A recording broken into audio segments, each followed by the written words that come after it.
Alors, petite actu encore sur Automobile Propre concernant BYD qui dévoile les images de la Han, sa future berline électrifiée. Le constructeur chinois de véhicules électriques a publié quelques visuels de sa future Han. La berline sera déclinée en deux versions, 100% électrique et hybride rechargeable.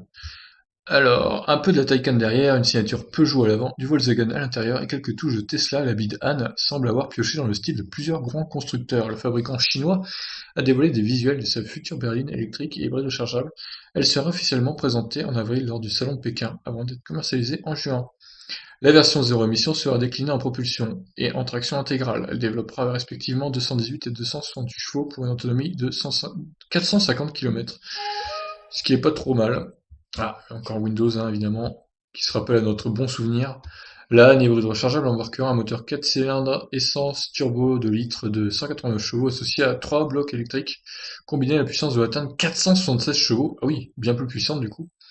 Les deux véhicules sont équipés d'une batterie dont la technologie est assez rarement utilisée dans le transport. Il s'agit d'un modèle LFP appelé Blade Battery par BYD.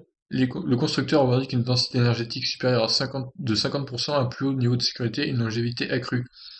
Selon BYD, elle résisterait 8 ans et 1,2 million de kilomètres pour un coût 30% moins élevé. C'est quoi cette technologie de batterie là? En outre, la Han est particulièrement aérodynamique puisqu'elle affiche un CX de 0,23, inférieur de 0,07 à la Tesla Model S. Alors, lithium fer phosphate, c'est étonnant, cette batterie là, pourquoi personne ne l'utilise si elle est si bien que ça, du coup? Par contre, je vois qu'elle résisterait 8 ans c'est pas énorme, hein. 1,2 million de kilomètres, ok, mais 8 ans, ça me paraît peu. Donc, à suivre, technologie de batterie un peu étrange, en tout cas, la voiture en elle-même, on n'a pas de visuel de l'intérieur, donc je trouve ça un peu dommage. Mais oui, c'est une jolie berline, je trouve. Build your dreams. Ah, ça veut dire ça, bid? Enfin, bide, du coup. Ok, bon.